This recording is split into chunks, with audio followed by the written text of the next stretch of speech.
Ini kalau komentar udah rame banget nih Pak Iwan, Pak Fat ya. Kita Mhm.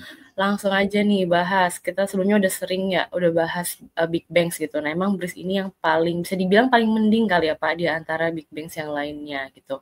Nah gimana sih kelanjutan potensinya nih untuk BRIS? Boleh langsung diulas. Mungkin nanti setelah Pak Fat jelaskan, boleh juga dibantu Pak Iwan dari sisi teknikalnya ya Pak ya.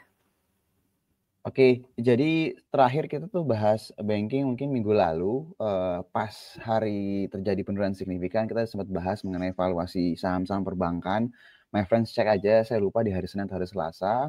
Di situ juga kita disebutkan juga bahwa kalau terjadi penurunan, buat mereka yang time frame-nya panjang, minimal 1 tahun, seharusnya memberikan opportunity yang bagus ya, karena potential upside-nya besar, udah double digit, dan juga ada dividend yield. Tapi ketika kita membahas bank-bank besar tersebut, kita bilang bahwa kalau yang niatnya untuk trading di antara 5 bank, BCA, BRI, Mandiri, BNI, dan BRIS, BRIS lah salah satu yang perlu diperhatikan kalau memang niatnya untuk trading.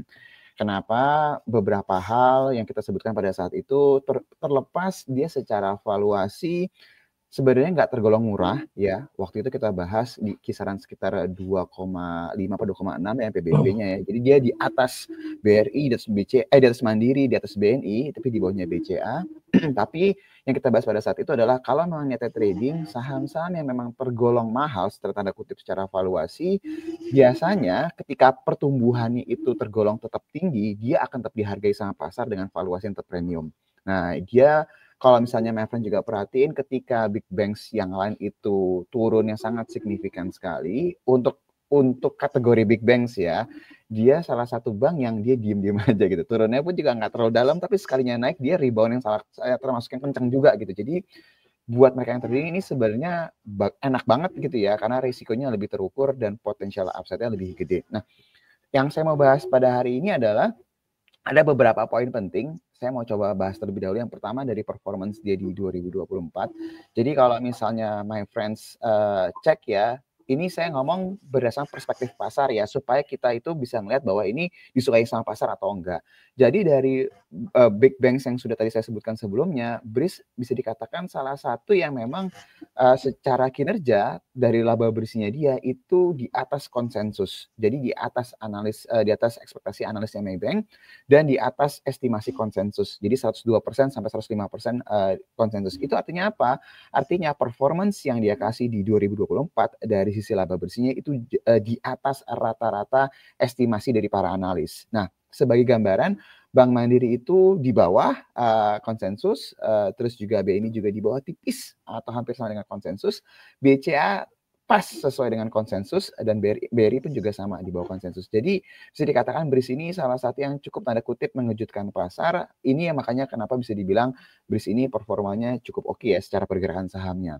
Terus juga bisa dikatakan secara net interest marginnya dia tumbuh ya di 5,66% di kuartal keempat, di mana sempat rendahnya 5,38% di kuartal pertama 2024. Dan ini memang sesuai dengan ekspektasi dari analisnya Maybank bahwa salah satu yang bikin performa ini bagus, ini datang dari dana haji ya salah satunya ya. Jadi kalau misalnya my friends tanya bank syariah itu diuntungkan, salah satunya adalah dari sisi tabungan haji nih my friends.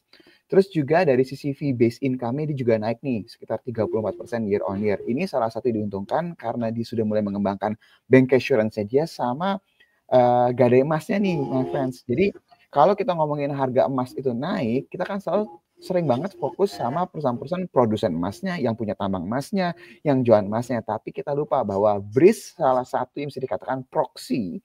Kalau emasnya itu bagus, ya harusnya dia akan diuntungkan. Karena apa ekspektasinya bullion bank-nya, izin bullion bank-nya itu akan segera didapatkan buat si BRIS ini sendiri. Dan yang menarik juga dari sisi non performing loan-nya dia, kalau di bank syariah itu kan NPF ya, itu masih di kisaran di bawah 2%, bahkan ini terus membaik gitu. Jadi bisa dikatakan BRIS ini secara pertumbuhan terus bagus, secara labanya juga bagus banget, tapi secara risiko juga dia terus menurun nih. Jadi ini salah satu yang perlu diperhatikan dari sisi kinerja perbankan. Nah, di tahun 2025 sepertinya dia akan menjadi salah satu tanda kutip yang bisa diperhatikan juga, karena potensi pertumbuhan itu masih berlanjut.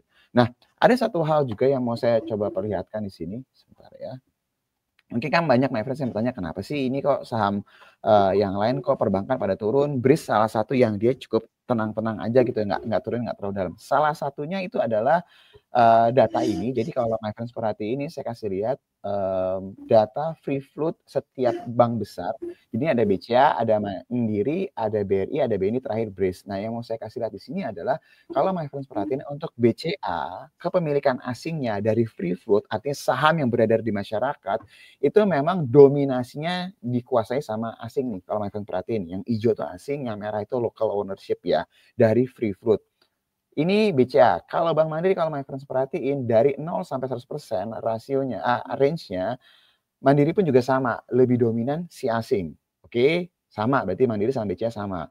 BRI pun juga sama, dari 0 sampai 100% range-nya asingnya lebih dominan. Terus dari sisi BNI, ini range-nya 0 sampai 100% sama juga, lebih dominan si asingnya juga. Nah, yang menarik justru ini dari si BRIS nih. Kalau misalnya perhatiin, BRIS range-nya itu dari 90% sampai 100%, asingnya mungkin masih di bawah 10% nih kepemilikannya. Makanya ketika asingnya itu terjadi outflow, BRIS itu kita jarang banget dengar outflow di BRIS gitu. Karena memang kepemilikan asingnya itu masih tergolong kecil. Jadi memang ada hal yang memang lagi dilakukan sama BRIS, gimana cara dia bisa naikin free float di pasar, bisa nanti dengan corporate action, atau mungkin divestasi dari kepemilikan di BNI sama juga BRI. Jadi kalau dilihat sekarang kenapa resiko penurunannya BRIS itu agak berbeda dengan bank-bank yang lain, karena ketika asingnya keluar, BRIS-nya tidak terlalu terdampak. Tapi ketika nanti membaik secara perbankan, apalagi dari sisi BRIS-nya ini juga kemungkinan besar dia akan terus menambah free float di marketnya nanti ya. Jadi seharusnya ketika nanti rebound dari sisi saham-saham perbankan, BRIS salah satu yang akan diuntungkan juga. Jadi yang mau kita tampilkan di sini adalah kalau memang my friends senangnya trading atau mungkin nggak terlalu suka dengan penurunan yang signifikan dari saham-saham perbankan, dan juga kalau ngomongin dari sisi potensi kenaikan atau potensi pertumbuhan yang masih tergolong oke dari sisi saham-saham perbankan, BRIS salah satu yang bisa kita lihat yang bisa memberikan resiko yang terukur tapi returnnya yang punya potensi cukup maksimal ke depannya.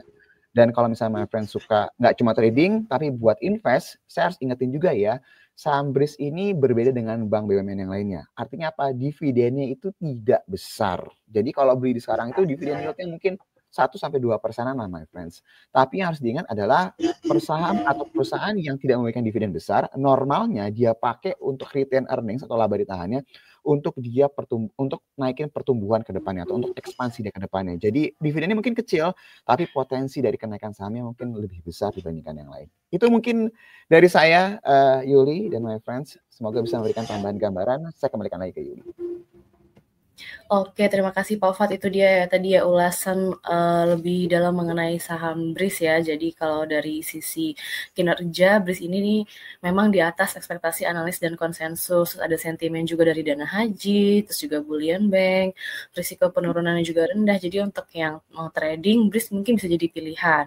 Nah kalau untuk jangka panjang tadi mungkin udah dikasih info juga ya sama Pak Fat kalau yang cari dividen mungkin BRIS kurang cocok ya karena mungkin BRIS pembagian dividennya belum tinggi gitu. Ya, terima kasih ID Pilkejaya. Untuk BRIS-nya udah kita rekomen dari tanggal 3 Februari ya, jadi masih sama. Silakan ditampilkan. Belum muncul. Nah, jadi BRIS-nya ini kemarin ketika koreksi dia jadi rebound dari EMA 200 dan break di 2840. Ketika koreksi tetap bertahan di sekitar 2840 dan kemarin break resistance downtrend line jangka pendek dari 20 September 2024 di sekitar 2970-an. Jadi potensi capit handle arahnya di 3160. Bawahnya lagi berarti yang jadi support sekarang di 3000-an, 2980, lalu yang kuatnya di 2840 untuk BRIS-nya. Jadi so far masih uptrend ya, masih di atas EMA 200. Dia doang yang di atas EMA 200.